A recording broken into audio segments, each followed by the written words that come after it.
Sealtest Ice Cream presents Sealtest Variety Theater.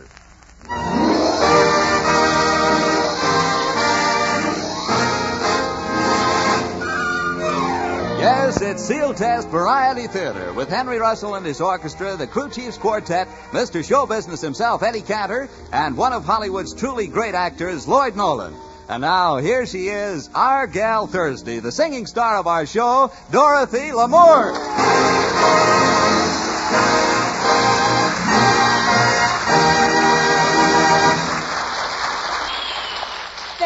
Thank you, and good evening, everyone.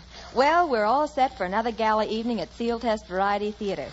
Tonight, I'm just a little stage-struck, and who wouldn't be with two such headliners on hand as Lloyd Nolan and Eddie Cantor.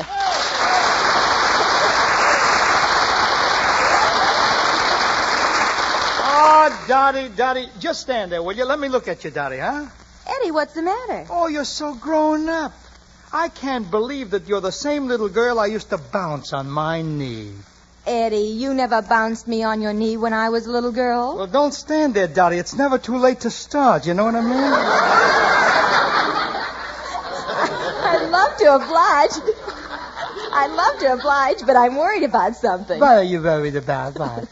Well, Lloyd Nolan's supposed to be here, and he hasn't gotten here yet. Oh, don't worry, Dottie. If Lloyd said he was coming, he'll be here. I suppose so, but he should have been here by... Oh, here he comes, Lloyd Nolan.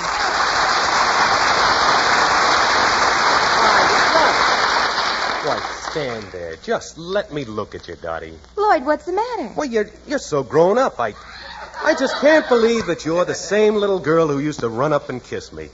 But I am Lloyd. Get ready. Oh, good. How do you like that? She'll kiss, but she won't bounce. Hello, Eddie. Well, hello, Lloyd. I'm glad you're here. You know, I've been wanting to tell you how great I thought you were in the street with no name. Oh, thanks, Eddie. That's very nice of you. You know, that was an authentic story. You see, the case was taken from the files of the FBI. Really? Mm-hmm. That's something I'd like to ask you about. It's been worrying me for years. Yeah, what is it? If the FBI is so smart, how come people are always taking cases from their files?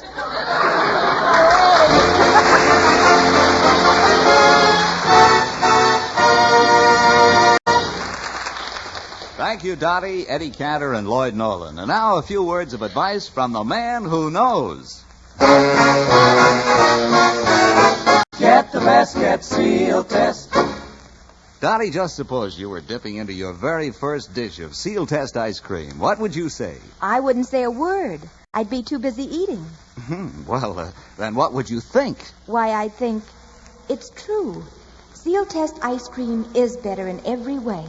It's smoother and creamier tasting, finer in texture, richer in delicious, full-bodied flavor. No wonder Sealtest is the largest selling ice cream in America. Just like the man says. Flavor for flavor. There is no ice cream that matches Sealtest for pure goodness. So always Get the best, get Sealtest.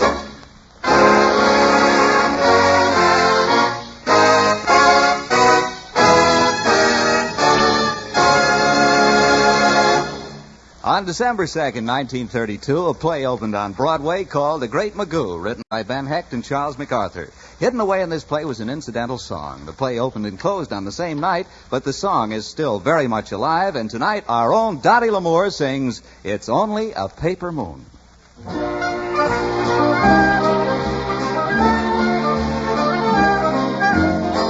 Say it's only a paper moon sailing over a cardboard sea. But it wouldn't be make-believe if you believed in me. Yes, it's only a canvas sky hanging over a muslin tree. But it wouldn't be make-believe if you believed in me. Without your love, it's a honky-tonk parade. Without your love, it's a melody played in a penny arcade. It's a Barnum and Bailey world, just as phony as it can be. But it wouldn't be make-believe if you believed in me. Without your love, it's a honky-tonk parade. Without pure love. It's a melody played in a penny arcade. It's a Barnum and Bailey world, just as phony as it can be. But it wouldn't be make-believe if you believe in me.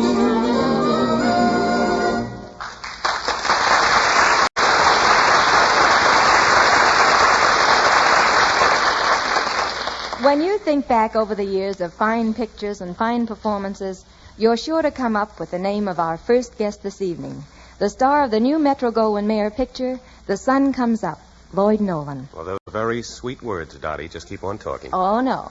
I think it's about time for you to give these folks a sample of what I was talking about. Now, how could I refuse any request of such a charming hostess? You can't, Lloyd. So John Lang, while Lloyd and I and Sarah Berner, who plays my mother, put on our grease paint, would you set the scene for tonight's little epic? With pleasure, Dottie.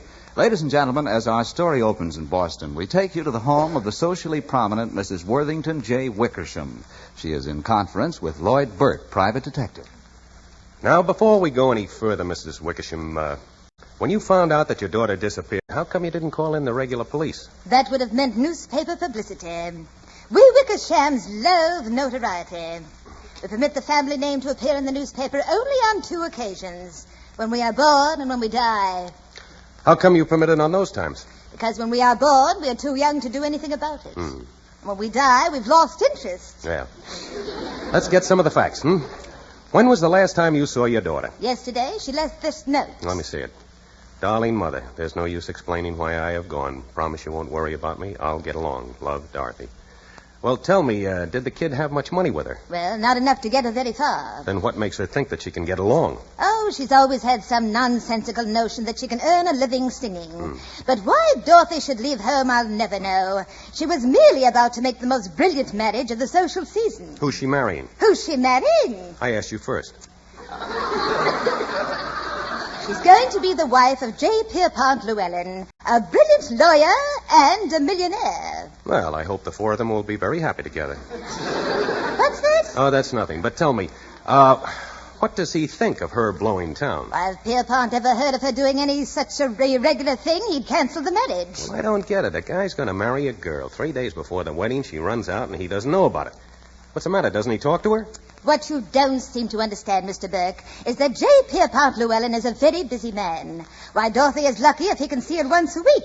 And he has even rearranged his board meetings so that he and Dorothy can go on a 2-day honeymoon. They'll probably spend it in a vault at the First National Bank. Well, now, what does she look like? You got a picture of her? Well, here's a picture of Dorothy taking her to coming out. Yeah, she certainly was. She's quite a lovely-looking girl. Those lovely legs, lovely eyes, and that blonde hair. You know what I think? What? She's not lost. Pierpont is. Oh.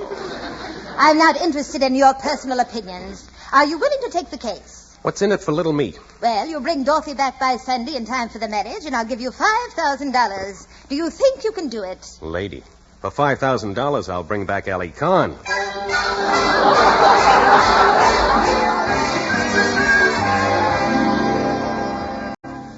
Well, after getting the lowdown on J.P. Llewellyn, I could hardly blame a doll who looked like Dorothy for trying to duck the wedding bells. But looking at it coldly, 5 G's is 5 G's. So I start to do some figuring. Now, if a dame thinks that she can earn a living singing, it's 8 to 5, she heads for New York. So I throw some stuff in an overnight bag and head for the big town. I took another look at her picture. This dame really had everything. When she was bundled up in a mink coat, she looked better than most dames do in a bathing suit. If a dame like this wants to get a job singing, I guarantee it's not in opera. This dish, believe me, is strictly on the blues side. So, grabbing a cab at LaGuardia, I check my bag at the Astor and head for 52nd Street.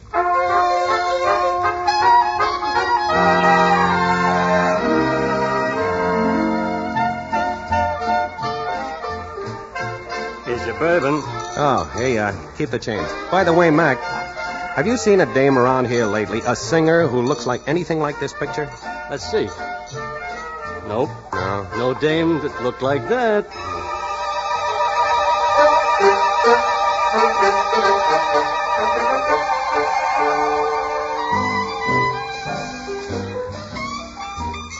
Yeah, water chaser. Now think hard, will you? Nope.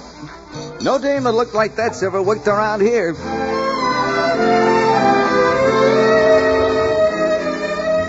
All up and down 52nd Street. That's the way it went.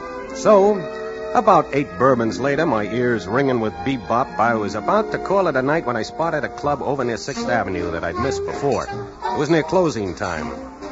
I don't know. Let me see that picture again. Here, and think hard, pal. Yeah, that's the dame, all right. Only on the picture, she's blonde. And when she was in here, she had black hair. When she was in here, look, this is important. Spill it. Tell me about it. Take it easy, bud. This here girl came in here yesterday, wanted a job singing. Yeah? The boss sent her to a club in Philadelphia. It's a spot called the Purple Parrot, and it's on Walnut Street. Philadelphia, here I come.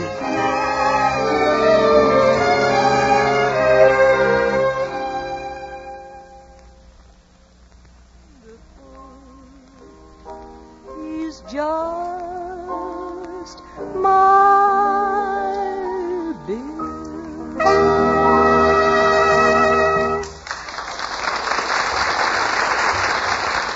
Hey, gorgeous, you care to join me?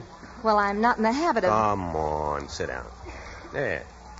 You know I like your singing. Thanks. Drink? Bourbon on ice. Oh, waiter. 2 bourbons on the rocks. Yes, sir. You been singing here long? Oh, yes. Yes, quite some time.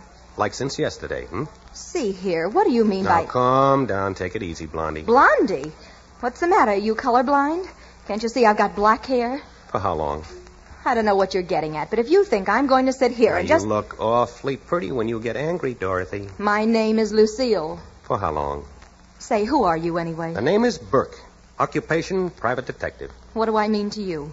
$5,000. Look, if Mother sent you after me, you're wasting your time. I'm not going back. Now, how can you be so cruel? After all, J. Pierpont Llewellyn is doing for you. What is he doing for me? What is he doing for you? Why, that poor man is only giving up a board of directors meeting to marry you on Sunday.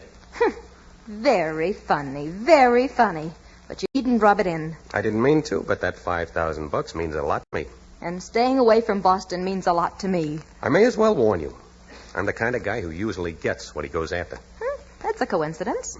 I'm the kind of a girl who usually gets what she goes after. I'll bet you are.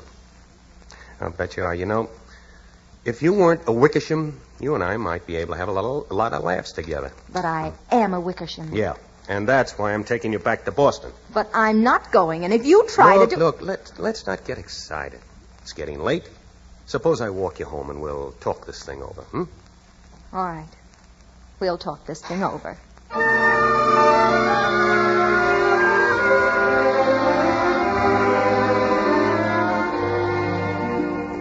And if you're interested, I got her back to Boston right on schedule. I collected the $5,000, and so help me, it was the easiest money I ever made. And that about washes up the case. Oh, I nearly forgot.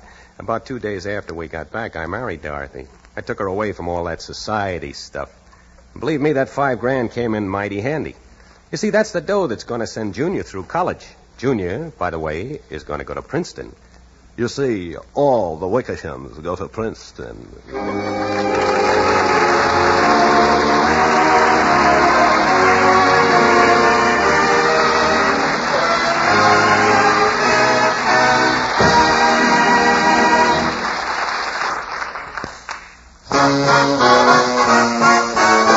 Get the best, get Sealtest. This is a banner month for ice cream fans, with the Sealtest flag flying high to feature the flavor of the month, vanilla fudge nut ice cream. Creamy, smooth vanilla ice cream plus toasty nuts and ribbons of rich chocolate nut fudge. A flavor treat that's top flight. And that goes for the Sealtest dessert of the month, too, strawberry dessert cakes. These individual cakes are covered with sun-ripened strawberries, then topped with velvety vanilla ice cream, crushed macaroons, and whipped cream.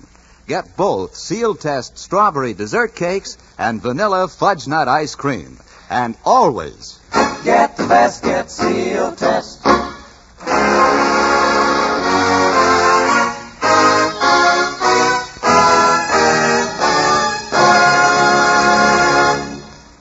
Before Eddie Cantor returns, Dottie, how about letting us in on the title of your next song? Well, John, it's an old favorite that's been revived for my new Columbia picture, Slightly French, called Let's fall in love.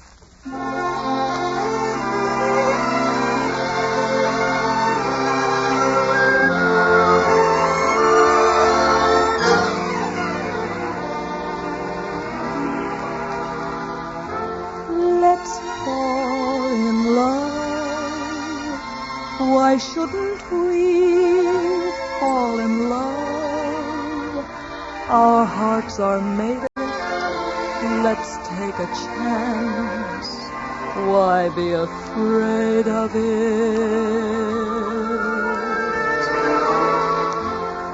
Let's close our eyes and make our own paradise.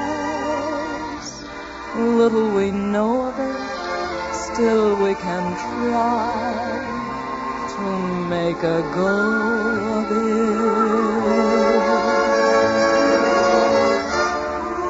We might have been meant for each other. Meant for each other. To be or not to be, let our hearts discover. Let's fall in love.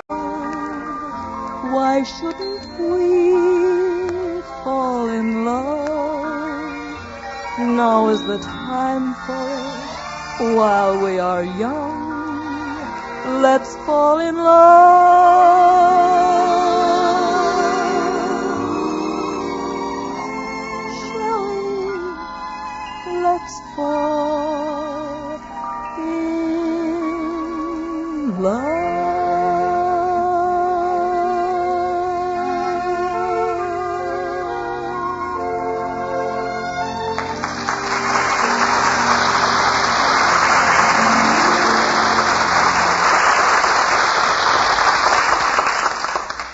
It's been my pleasure to introduce many truly great personalities on Sealtest Variety Theater. But tonight I'm really thrilled to welcome a man who has not only been entertaining America for years, but who took time out to create the March of Dimes. Eddie Cantor, it's swell having you here. Dolly, you know, because of your show, my own NBC show for Pat Blue Ribbon tomorrow, I miss going to Washington for the inaugural. It would have been a great kick to have seen President Truman at the White House. You know, Eddie, while they've been repairing the executive mansion, President Truman has had to live at the Blair House. Yes, I know. I wonder if he was annoyed at having to move across the street. Don't be silly, Dottie. He was so glad he didn't have to move all the way back to Missouri. Crossing the street was nothing. And, Dottie, it is too bad that you couldn't have gone to the inaugural either, huh? Yes, I am sorry. However, I did cut out President Truman's picture from the cover of Time, and I framed it. What a thrill it must be to have your picture on the cover of Time. Dottie, you won't believe this, but in 1932, when I was running for president on the radio, I got my face on Time.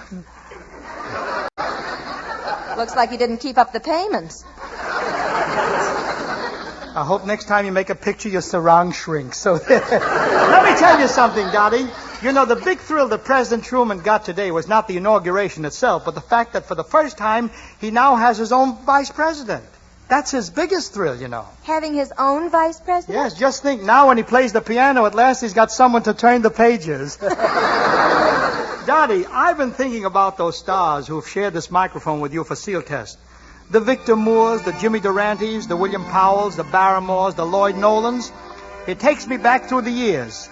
Back to the time when those names twinkled brightly on Broadway. The Broadway I remember and love. Come on along and listen to the lullaby of Broadway. The hip hooray and ballyhoo. The lullaby of Broadway. The rumble of the subway train. The rattle of the taxis. The daffodils who entertain. And Angelos and Maxis. When a Broadway baby says goodnight, it's early in the morning. Manhattan babies don't sleep tight until the dawn. Good night, baby. Good night. Milkman's on his way. Sleep tight, baby. Sleep tight. Let's call it a day. Listen to the lullaby of old Broadway.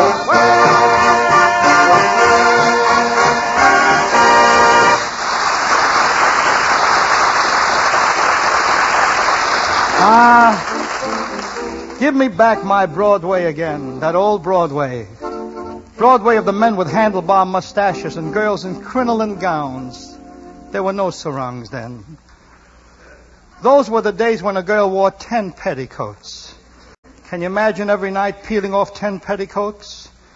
In those days, a man couldn't tell whether he was married to a girl or an artichoke. But there was real romance on old Broadway. Things were different.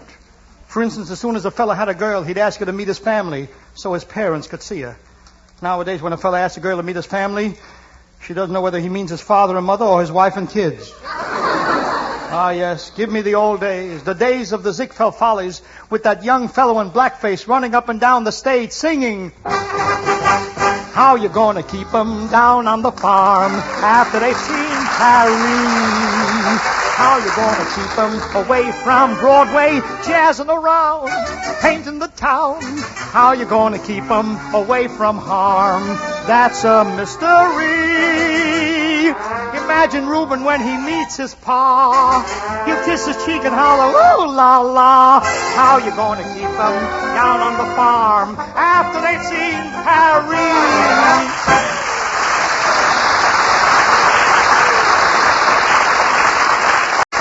Yes, that was Broadway. Times Square, Columbus Circle, the lights, the theaters. The days when burlesque was the cradling ground for great talent. The starting place for wonderful artists like Fanny Brice and W.C. Fields. And Jack Benny was a struggling young violinist then. Yes, and many a hot summer's day between jobs, Jack and I would visit a burlesque theater. The minute Jack sat down, he'd take off his hat and his coat, pull down his tie, open his collar, loosen his belt. Pretty silly, huh? 20 beautiful girls on the stage and he's doing a striptease. The theater was at its peak in those days, and Broadway had a wonderful fascination for those of us who were trying to break into show business. We'd do anything to see the Drews and the Barrymores, the Lillian Russells. And just to get off early from school, I would bring an apple to the teacher. Georgie Jessel thought that was smart, so he'd bring an apple to the teacher. But it was Al Jolson who really started the idea. Long before our time, Al was the one who gave the apple to Eve. Yes, I see Broadway passing in review. I see a marquee which reads, George M. Cohan presents Victor Moore, sweet, lovable Victor. Great stars were flashing across the firmament in those days, and new stars were just being born. At Low State on Broadway and 45th Street, a young vaudevillian was making his start. Bob Hope was his name. And look at him today. The only one who hasn't had a call yet from Columbia. A sensational comedian on Broadway, a great big hit in pictures. Now he's playing a cowboy in The Paleface. Why couldn't I play a cowboy in pictures? Riding the open range. There's only one thing that keeps me from being out on the prairie under the moon with my horse strumming a guitar. Where can I find a horse that can strum a guitar? Then I recall the days of the sainted Gus Edwards. The kids who got their first breaks from him. Bert Wheeler, Lila Lee, Georgie Jessel, Walter Winchell. Walter Winchell. Look at Walter now. He's a big success. Everybody listens to him. Sure, why not? He gives the answers to stop the music. And look at Georgie Jessel. He's a big producer. And yet I remember when he was a shy, modest, retiring little kid who used to run away from girls. He used to run away from girls.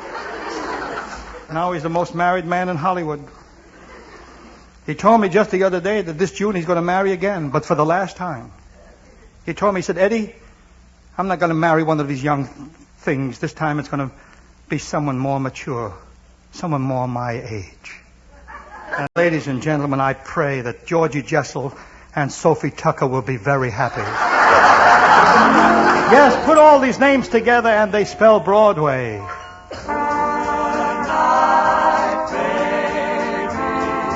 Good night, milkman's on his way.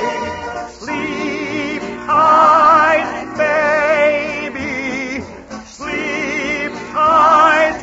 Let's call it a day. Listen to the lullaby of old Broadway.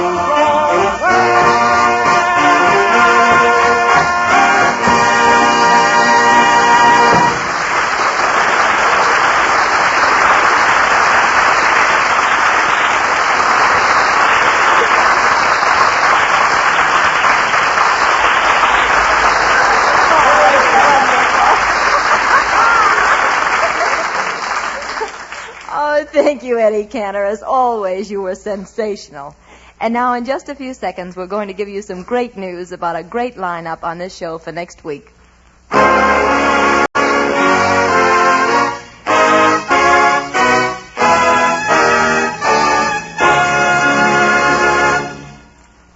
Did you ever stop to think of all the different ways that milk and cream are used for cooking and for baking, as a drink, in ice cream, cheese, and butter?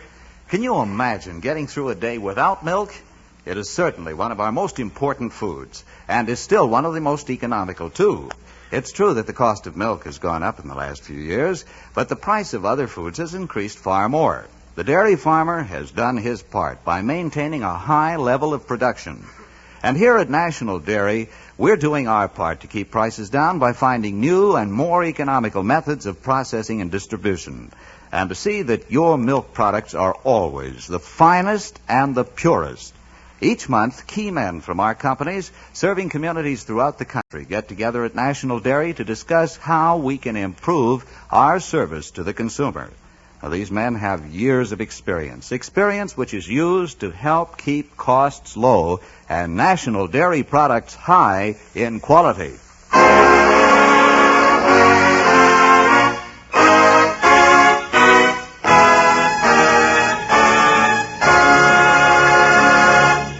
And here again is your mistress of ceremonies, Dorothy Lamour. Next Thursday, we've got two people dropping in that I'm sure you're going to get a terrific bang out of.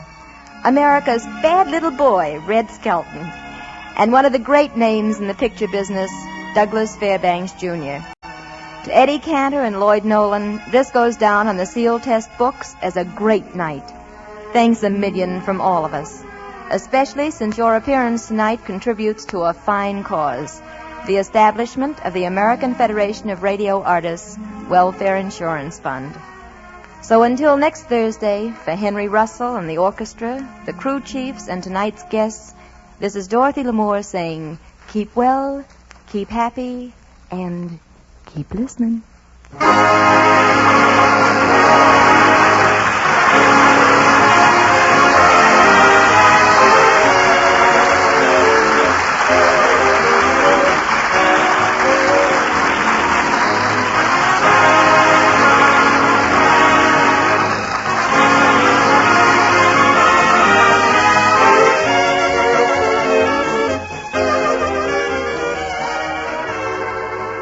Continuity for Sealtest Variety Theater is written by Howard Harris and Sidney Zelinka, and direction is by Glenn Hall Taylor. Tune in next Thursday at the same time when Sealtest Ice Cream again presents Sealtest Variety Theater, starring Dorothy Lamour, and as our guests, Red Skelton and Douglas Fairbanks, Jr. Sealtest Incorporated and associate companies are divisions of National Dairy Products Corporation. This is John Lang speaking.